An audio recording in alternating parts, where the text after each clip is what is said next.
Sobre la cuestión de cada uno está en su mundo, en relación a lo literario, y a la contemporaneidad, me parece que es un título muy pertinente porque especialmente por los últimos años que hemos vivido, años muy singulares en los que realmente hemos estado literalmente en nuestras casas, em, y mediados también por pantallas. Ahora estamos hablando a través de una pantalla y cada una está en su mundo. Em, Creo que refleja muy bien la idea de qué implica la voz literaria. Necesariamente en lo literario uno está en su mundo, un mundo poblado por personajes y que debe poner en palabras y que debe narrar de alguna manera. Pero eso, creo que en los últimos años, especialmente desde la popularización de, mm, de las redes sociales, en el cual la interconexión entre la gente no es necesariamente una interconexión física ni mediada únicamente por la palabra, sino que cada uno puede estar en un espacio propio. Se están dando fenómenos literarios que me resultan muy interesantes, que son paralelos. Por un lado, un fenómeno que es el recurso de la primera persona, partiendo de la no ficción, o lo que se llama muchas veces autoficción, en la cual el autor, narrador, em, pervierte algo que tiene que ver con lo real, entendiéndolo con que ha pasado en la realidad y lo narra como tal. Y por otro lado, una corriente, muy popular también, que es la de la fantasía completa, ¿no? Parece ser que estas 2 corrientes, tienen mucho que ver con nuestra contemporaneidad. Queremos leer sobre historias reales de gente, aunque sean, pienso en Knausgaard, ¿no? Con toda su, no sé si es 5 o 6 libros sobre que es la pura narración de su vida, tal como él la entiende, y luego grandes fenómenos fantásticos donde el mundo tiene que ser necesariamente otro, ¿no? O la popularización de distopías que pueden ser de finales del siglo XX, como son las de Margaret Atwood, pero que tienen trascendencia social ahora mismo por los cambios políticos y em, por la llegada de un movimiento feminista mundial que necesita ser explicado a través de grandes ficciones. Entonces, cada uno está en su propio mundo, y se relaciona en red, desde cada mundo propio. Yo es una manera en la cual veo a mis contemporáneas y contemporáneos tratar lo literario. En este sentido, ha mutado, hay algo que ha cambiado, también en la extensión, en el tipo de relato, en cómo se relaciona el lector con el escritor, em, cómo el tipo de formato, podríamos hablar extensamente de por qué los libros son más largos o menos largos, por qué los capítulos tienen que ser más cortos para mucha gente.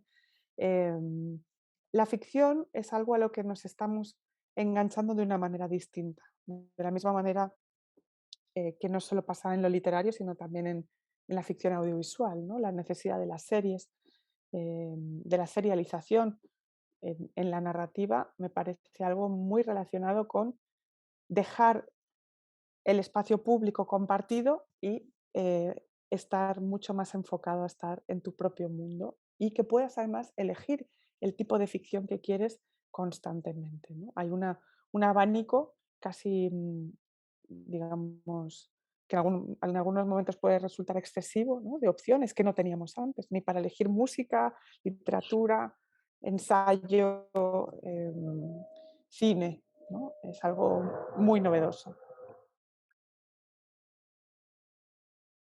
Bueno, yo creo que hablar de lo femenino en la literatura contemporánea es tan amplio que casi te diría que es un casi habría que darle la vuelta, porque, ¿qué quiere decir lo femenino en lo contemporáneo? Estamos hablando de cómo escriben las mujeres jóvenes, estamos hablando de los personajes escritos por mujeres o por hombres. Em, yo creo que lo que está pasando que es novedoso es que que en realidad no es tan novedoso, lo que pasa es que ahora hay más medios de comunicación cubriéndolo. Es que, que hay muchas mujeres escritoras que son realmente las que están teniendo mayor éxito de crítica y público. Pienso en el caso, más reciente, por ejemplo, de Mariana Enríquez, ¿no? O de, em, Laura Fernández, que es española, o las escritoras latinoamericanas como Samantha Schweblin, Gabriela Cabezón Cámara, em, o Fernanda Ariana Melchor. Fernanda Aria Melchor. Fernanda Melchor, Ariana Harwitz, bueno, son muchísimas.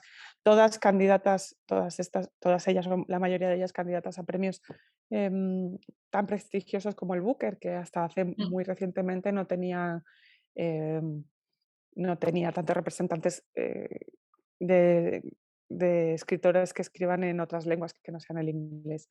Entonces han llegado las escritoras contemporáneas menores, te diría de 50 años, a un mainstream literario de prestigio y de éxito. Eh, Creo que ese es el verdadero cambio, porque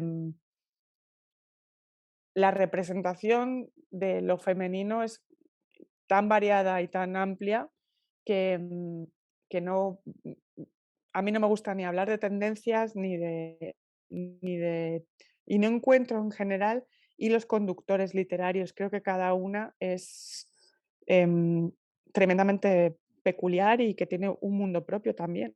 eh, y un mundo muy definido. Quizás sí que es verdad que hay una cierta tendencia a la plasmación de una literatura gótica, ¿no? Que, entendiendo lo gótico como que tiene que ver con lo fantástico y lo surreal, pero también con cierta violencia contemporánea y que eso es novedoso, que está muy relacionada con el mundo real contemporáneo, pero que es distinto. Y aquí quizás en España haya un mayor acercamiento a temáticas que tengan que ver con lo sexual, con lo íntimo, con una literatura de la experiencia, que quizás ha llegado más tarde que en otros países, pero que ha llegado también. Eso es la manera en la cual yo veo la plasmación de lo femenino en la voz, ¿no? En las voces femeninas literarias. Temáticamente creo que son increíblemente diversas, por suerte, ya no hablar de las anglosajonas, claro. Yo creo que la literatura contemporánea, los mundos que se están plasmando son muy antitéticos. Por un lado tenemos una cuestión que tiene que ver mucho con la contemporaneidad urbana, hablo a nivel mundial y de la literatura que a mí me interesa, ¿eh? Em, por ejemplo, el caso de Ceniza en la boca de Brenda Navarro, que es un libro espectacular de una autora mexicana que vive en Madrid y había vivido en Barcelona y narra perfectamente ese tránsito entre Barcelona y Madrid por parte de una familia migrante mexicana. Em, y luego tenemos también una tendencia creciente por explicar, narrar lo rural, que ha sido algo que en los últimos años hemos visto de una manera muy exitosa y profunda.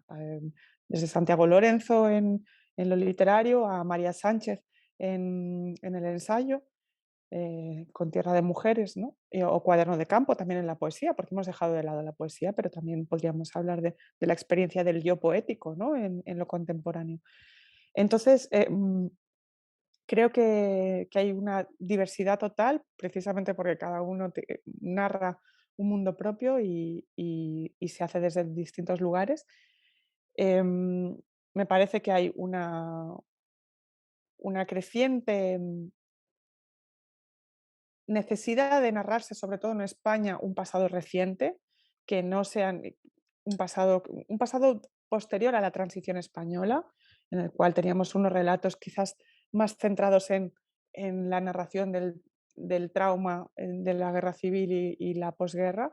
Y mi generación y la generación más joven se está ocupando también de narraciones que tienen que ver más con el hedonismo, el disfrute, también la dificultad de encontrar casa, de la precariedad, personal, social, amorosa, de todo ámbito, Mm, y que se está narrando, eh, lo digo con conciencia de que lo que estoy diciendo no es desde el ensayo, es decir, la ficción tiene sus propias reglas y son importantes, pero estamos encontrando novelas que tratan la vida en la ruta del bacalao, o la infancia en los años 80, o, o las drogas en la contemporaneidad, o el sexo poliamoroso. O sea, hay como una gran pluralidad de voces y de narrativas, o qué pasa con la generación posterior de las mujeres migrantes que vienen de Latinoamérica, qué pasa con sus hijos, quiénes son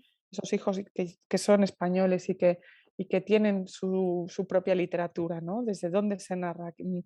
Me parece muy interesante que esa atomización, que puede ser los mundos propios, generen también narrativas, distintas, porque veníamos de una literatura quizás muy homogénea, muy centrada en el costumbrismo, y que es necesario dar un paso más.